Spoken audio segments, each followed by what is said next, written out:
Ka Office Deputy Commissioner ringkat kesenjuk ki Saudara Chinong katahan Opor Shillong haga singat manjai jong tu kilalit ban pengko ya ka silinter katalong kepada hasang min Opor Shillong kum simenta ban mat phang ya ka jingdon kam ban khut man kapor ya ki saudong saukun jong te jaka haga te singi ladon langru Deputy Commissioner ka East Castles uba PS dakhar nangta ki he tanat forest bat ru naga soil ki balas nok tilang bat kesenjuk ki Ramba Chinong habakran bat gelap thai kubor uai nak khot senjuk ulai thu bagatay kesenjam kalong ru banten I daka kam halor ke jingdawa banten khu ya kitolong kibadan hakjat jong ulum Shillong kibade ke jaka pelong ki bawsa ya kathani borok wei nagalyang jong u lapan paru ya ke jingmenyaw banyo I ya ke jingjur palat ke jingbat pathar ki jabo jaban kham tam e chajan kitolong bam kum taw loong balemba katay kesenjam ki khmi lenti baman kapor kan dam ke jingpen khot tangi ki jaka badan hajan kitolong bam di henrewat ya ki jaka bagi nongwan jongok ka perthai ki sotanat banwan katkum ke jingong jongu ki nongwan ka syakte ke jaka kinbon lada ki yoi ba ke jaka kalong ka bakhut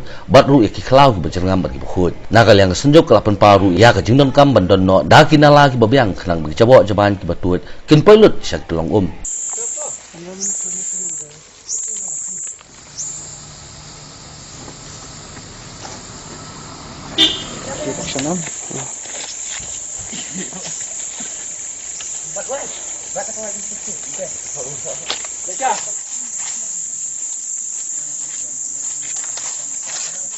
Ini cleaning drive kalong kawai kalong man pen I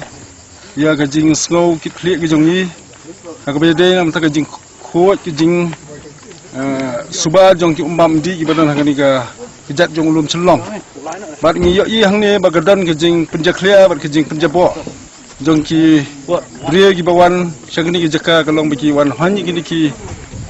jabo akaba penlong ya kini ki di jong I ki ba I sajmet bakala ru ban kata ka kot ke khia barkabar kalong ba ngile ni cleaning drive kalong na manta ban ai ka jing khot ka jing suba ka bedai bat ka Chinong ka tha bat khamtam yeng ni ka than ka balong ka jaka ka ba itnat ka jongi barkabalai kalong ba ngi kwa kumno ban penek pensa ki khlau ki tap ban penek pensa ki ding ki se ki badan ha ni ka than ka jingi bat khamtam ho ni ulum Shillong ubangi khan kintang barok kum ka jat ban riu Tadai la kata kalong mangila ikan ni cleaning drive kalong bangin pen I kan uksa ka babha ya ka than hi brak wai bat khamtam ye kari bat gajat ben riu khasi janja hi bakan sumar halor kini ki jaka ki ba nidon ki di nidon ki khlau ki internet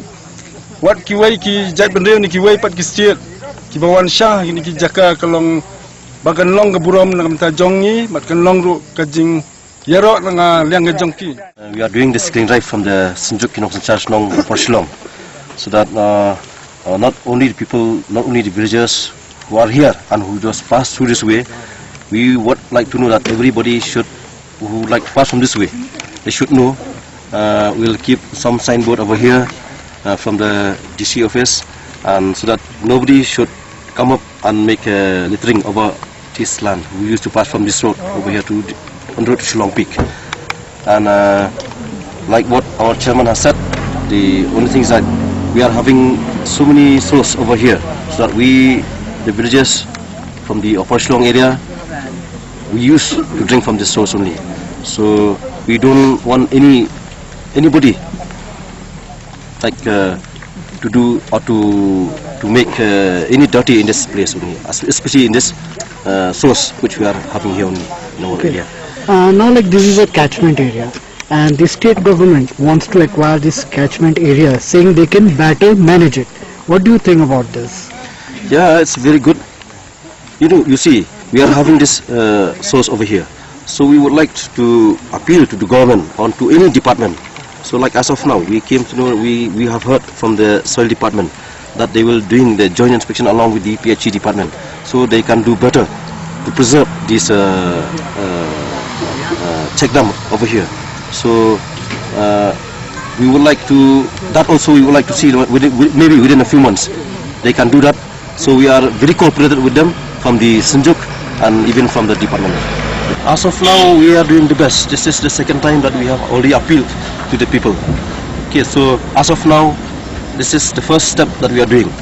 So we have been taken, as you have seen here, we are the witness. We have seen everyone has come from so different department, like what Chairman said. From different department, we have taken steps so that we keep this place clean, Like from the central government also, we came to that see during this time of like tenure of our Prime Minister, Swachh Bharat now is there. So we would like to see that our area should be clean enough, and so it as the district administration has given also an order, it has been passed on the 7th of August. So since that day, this main route over to go to Shillong Peak has been declared as the under the section 144 CRPC, so that anybody who is used to littering over here, this area, so the law is there. So we would like that nobody should come